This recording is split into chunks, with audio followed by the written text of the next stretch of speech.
आपण chess kids book of tactics शिकतोय. Introduction पहिल्या व्हिडिओमध्ये पाहिलं.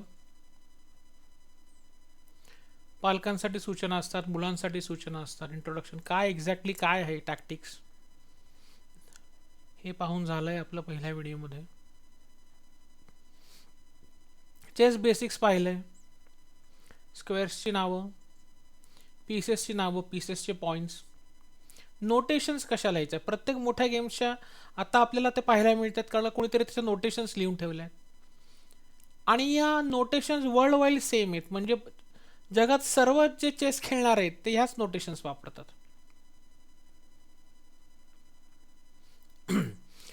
पुढचा चॅप्टर 2 पाहू, टॅक्टिक्स ओव्हरव्ह्यू. आता टॅक्टिक्स म्हणजे एक्झॅक्टली काय आहे, साधारण त्याची थोडक्यात माहिती या चॅप्टरमध्ये दिली आहे, त्या टॅक्टिक्स ओव्हरव्ह्यू मध्ये. सगळ्यात आपल्याला जो म्हणता येईल की सगळ्यात महत्त्वाचा ह्या भाग आहे, या अख्ख्या पुस्तकातला जो महत्त्वाचा भाग आहे तो इथे दिलाय त्यांनी. हे 4 गोष्टी पाठच केल्या पाहिजेत.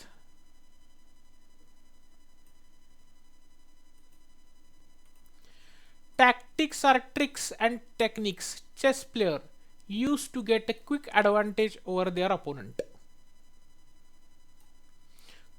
एक जरी टॅक्टिक व्यवस्थित जमली तरी अख्खा गेम चेंज होऊ शकतो. 2-3 टॅक्टिक्स झाला तर जिंकण्याचे चान्सेस खूप वाढतात.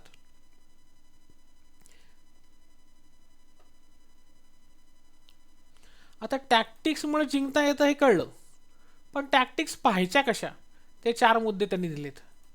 हे जर 4 मुद्दे असतील तर तिथे टॅक्टिक्स असण्याची शक्यता आहे. काय पहिला मुद्दा, there are loose pieces. Loose pieces म्हणजे अनसपोर्टेड पीसेस असतील तर तिथे टॅक्टिक होण्याची शक्यता आहे. Pieces are poorly guarded. Poorly guarded म्हणजे समजा वजिराला पॉनचा सपोर्ट असेल तर तो पुअरली गार्डेड आहे.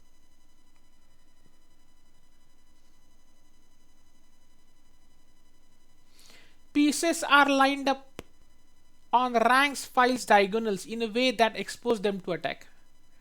Ranks म्हणजे आपण बघितलं, स्लीपिंग लाईन्स असतात. First rank, second rank, third rank. म्हणजे कुठलेही पीसेस अलाइन जर असतील रँकला, एक इकडे, एक इकडे पीस, एक इकडे पीस, एक इकडे पीस, किंवा अलॉंग द फाईल किंवा अलॉंग द डायगोनल. रँक्स आणि फाईल्स आपण पाहिलं. डायगोनल्स म्हणजे स्लांटिंग लाईन्स, म्हणजे जो उंट जसा चालतो, उंट किंवा वजीर, बिशप किंवा क्वीन, ही डायगोनली चालते, म्हणजे तिरकं चालतं. डायगोनल म्हणजे तिरकं. आणि नंतर काय म्हणलं चौथा point, king is expose or in a way vulnerable. The king is exposed or is in some way vulnerable. Vulnerable म्हणजे कसं असतो की vulnerable म्हणजे इझिली किंगला अटॅक होऊ शकतो, त्याला vulnerable म्हणतात. हे 4 मध्ये खूप महत्वाचे आहेत. There are loose pieces, pieces that are unprotected, pieces are poorly guarded, pieces are lined up on ranks, files or diagonals in a way that expose them to attack. The king is exposed on or is in some way vulnerable. When you see any of the situations on the board, look for the tactics. हे 4 पैकी तुम्हाला जर काही दिसलं की काही एखादा piece इकडं एखादा पीस तिकडं असं कुठे असेल, किंवा एका रेघेत पीस असतील, आडवे पीस, उभे पीस किंवा तिरके पीस, किंवा किंग असा मध्येच कुठेतरी बोर्डच्या मध्ये असेल. नवीन जेव्हा आपण खेळतो, आपण चेसमध्ये जेव्हा मुरलेलं नसतो तेव्हा ह्या चुका आपण कायम करतो. आपण पीसेस सपोर्टेड ठेवत नाही, किंगला कॅसल करत नाही. If none of these conditions exist, there probably any tactical shoots. या 4 पैकी काही नसेल तर त्यांचं म्हणणं असं आहे की इथे टॅक्टिक्स तुम्हाला दिसणार नाहीत. म्हणजे याचा दुसरा अर्थ असा आहे, जर या 4 पैकी कुठलंही काही तुम्हाला दिसलं तर तिथे नक्की टॅक्टिक आहे, कुठली ना कुठली तरी टॅक्टिक तिथे नक्की तुम्हाला सापडेल. हे खूप खूप खूप महत्वाचं आहे. हे परत परत वाचा, हे 4 मुद्दे पाठ करून ठेवा. ठीक आहे, पुढे जाऊया. आता कुठले कुठले टॅक्टिक्स आहेत. आता इथे फक्त आपण तोंड इंट्रोडक्शन करून घेणार आहोत. एनप्राइज किंवा अनप्राइज असं त्यांनी एनप्राइज असं त्यांनी उच्चार केलेला आहे. म्हणजे पीस जेव्हा सपोर्टेड नसेल, take a piece or a pawn for free, unsupported piece असेल तर युजली एनप्राइज होतो. हे प्रत्येक जे टॅक्टिकचे नावं दिले तसं पुढे ते प्रत्येक टाईपवरती एक एक चॅप्टर आहे, त्यामुळे आपण आता फक्त नाव आणि हे वाचून घेऊ काय काय आहे. एनप्राइज, हा प्राइज, एनप्राइज, हा prise. Take a more important piece म्हणजे जास्त व्हॅल्यूचा पीस कॅप्चर करणे.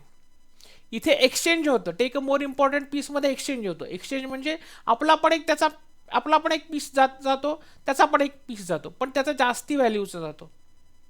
म्हणजे त्यांनी एक उदाहरण दिलं, रुक विथ बिशप.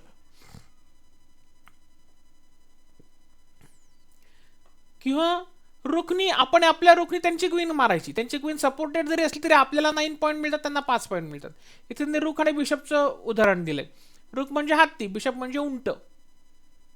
बिशपने रुख मारायचं म्हणजे आपले 3 जातात, त्याचे 5 जातात, त्याला इम्पॉर्टंट पीस म्हणतात. Take a more important piece, याला एक्सचेंज अप पण म्हणतात. हा पण खूप महत्वाचा मुद्दा आहे. More or better attackers and defenders. नेहमी जेव्हा जिथे एक्सचेंजेस असतात तेव्हा नेहमी काउंट करायचं की तिथे पीस किती सपोर्ट करतायत आणि किती अटॅक करतायत. More or better attackers than defender असले तरच ते एक्सचेंज करायचं, नाही तर करायचं नाही. तसं नसेल तर आपले जास्ती जातात. उदाहरण काय दिले त्याने, if you attack something 3 times आणि गार्डेड ओनली 2 टाइम्स. म्हणजे अटॅक करणारे, तुम्ही अटॅक करत आहात, 3 पीसेस तुमचे अटॅक करतात आणि तिथे 2 पीसेस सपोर्ट करतात. याचे डिटेल आपण पुढे पाहणार आहोत, फक्त नाव पाहून घेऊ. फोर्क. फोर्क म्हणजे काय? 1 युनिट अटॅक्स 2 और मोर एनिमी पीसेस. एक पीस 2 पेक्षा जास्त पीसेसला अटॅक करतो, त्याला फोर्क म्हणतात. 2 पीसेसला अटॅक केल्यामुळं समोरच्याला फक्त एकच पीस वाचवता येतो आणि दुसरा पीस आपल्याला मिळतो. पिन. पिन फक्त लॉंग रेंज पीस करू शकतात. लॉंग रेंज पीस कुठले आहेत? म्हणजे जे ह्या टोकापासून त्या टोकापर्यंत जाऊ शकतात. वजीर जातो, हत्ती जातो आणि उंट जातो. हे जे लॉंग रेंज पीस असतात ते पिन क्रिएट करू शकतात. पिन मध्ये ते पण पार्ट आहेत 2. पिन केलेला पीस हालता येत नाही, तो पीस हलला की त्याचा मागचा पीस कॅप्चर होतो. There would be an attack on the more important piece behind it. किंगच्या पिनला ॲब्सोल्यूट पिन म्हणतात, अदरच्या पिनला रिलेटिव्ह पिन म्हणतात. All other pins are relative pins. म्हणजे लहान व्हॅल्यूचा पीस कमी असतो आणि मोठ्या व्हॅल्यूचा पीस मागे जास्त असतो. लहान व्हॅल्यूचा पीस हल्ला तर ऑब्विसली मोठ्या व्हॅल्यूचा पीस कॅप्चर केला जातो. आता पिन आणि स्कीवर हे अपोजिट असतात. पिनमध्ये काय असतं, कमी किमतीचा पुढे, मोठ्या किमतीचा मागे असतो. स्कीवरमध्ये एक्झॅक्टली उलट असतो. महत्वाचा पीस पुढे असतो आणि लहान महत्वाचा मागे असतो, कमी महत्वाचा मागे असतो. अटॅक झाल्यामुळे महत्वाचा पीस बाजूला जातो आणि आपल्याला मागचा पीस मिळतो. या सगळ्या टॅक्टिक्सचे डिटेल चॅप्टर पुढे आहेत, आपण फक्त नाव बघूया त्याचं. पिन झाला, स्कीवर झाला, डिस्कवरी. डिस्कवरी म्हणजे डिस्कवरीसाठी पण लॉंग रेंज पीस लागतो. पुढचा पीस हलतो आणि मागचा पीस त्याला अटॅक करतो. In discovery, you move your blocking piece out of the way, revealing the attack on the last piece behind it. Double check. Double check म्हणजे 2 पीस चेक देतात किंगला. Double check हा डिस्कवरीचाच भाग आहे. Discover check or discover attack त्याला double check म्हणतात, or discover check. Removing the guard, overload and deflection. Fork आपण असा पाहिला, फोर्क मागे इथे फोर्क लिहिलाय. एक पीस 2 पीसला अटॅक करतो. ओव्हरलोड मध्ये काय होतं, 2 पीस, एक पीस 2 पीसला सपोर्ट करतो. आता एक पीस 2 पीसला सपोर्ट जर करत असेल तर त्याला वाचवता एकालाच एक, त्याला म्हणायचं overload piece. Removing the guard, removing the guard म्हणजे जो सपोर्ट करतोय त्याला बाजूला करणं, ओव्हरलोड पीस. डिफ्लेक्शन, हे सगळे गार्ड म्हणजे सपोर्टेड पीस काढून टाकण्याचे सगळे टॅक्टिक्स आहेत. Removing the guard, overload and deflection. म्हणजे डिकॉय, डिकॉय म्हणजे फोर्स करणं अपोनंटला की तो मुद्दामून त्याचा पीस ह्या स्क्वेअरमध्ये आणेल.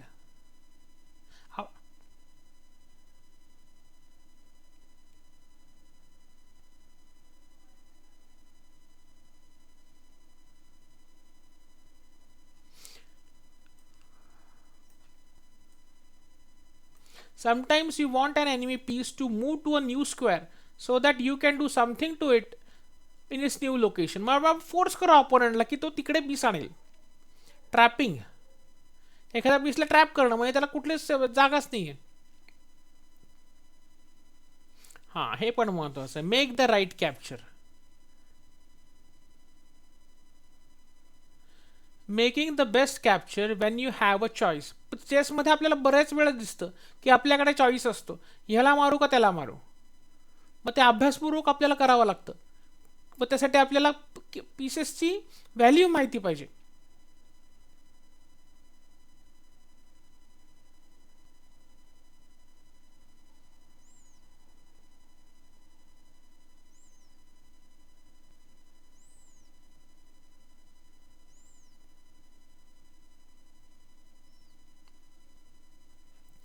युजली त्यांनी म्हणलं की यंग प्लेयर जे असतात ते अटॅक करताना चूक करतात. बऱ्याच वेळा आपण असं पाहतो की मोठे मोठे पीस आपण चुकून पॉनच्या पुढे आणून ठेवतो.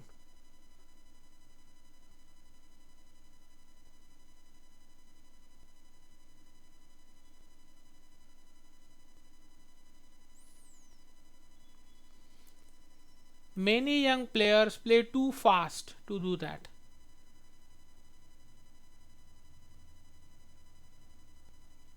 When you have a choice to make about capturing, make sure you're choosing the right one.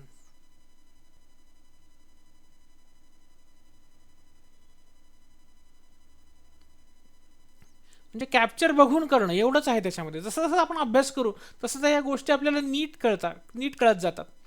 म्हणून हे पुस्तक एकदाच करायचं नाही आपल्याला. एकदा करायचंय, दोनदा करायचंय, तीनदा करायचंय, 4 वेळा करायचंय. जेव्हा तुम्ही परत परत कराल तुम्हाला असं वाटेल की अरे हे याचा अर्थ आपल्याला नव्याने आता परत समजला. म्हणून वाचत राहणं महत्वाचं आहे. अटॅक, अटॅक म्हणजे काय त्यांनी ती कन्सेप्ट सांगितली.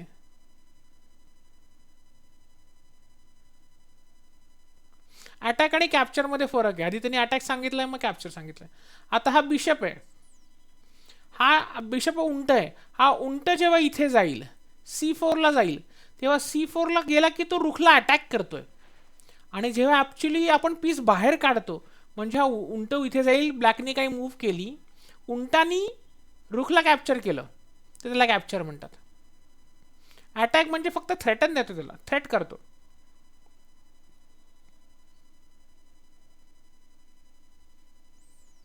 कॅप्चर, कॅप्चर म्हणजे आपण तो पीस ॲक्च्युली बोर्डच्या बाहेर काढतो. हे ठीक आहे. नोट अँड टर्मिनॉलॉजी मोस्टली 90-95% अख्ख्या जगामध्ये हे सगळे असेच वापरतात. नोटेशन सेम असतात, पीसेसची नावं सेम असतात, पीसेस नेहमी चालतात, सेम पद्धतीने चालतात. हां, पुढच्या चॅप्टरपासनं ॲक्च्युली टॅक्टिक्स डिटेलमध्ये आहेत. हे आपल्याला काय, अटॅक म्हणजे काय, कॅप्चर म्हणजे काय, राईट चॉईस करायचा, मेक अ राईट कॅप्चर. आणि हे फक्त पीसेसचे नावं, हे टॅक्टिक्सचे नावं, पीसेसचे नाही, सॉरी. हे फक्त इंट्रोडक्शन झालं. आता पुढच्या चॅप्टरपासून डिटेल टॅक्टिक्स आपण शिकणार आहोत. ठीक आहे, आपण थांबूया इथे.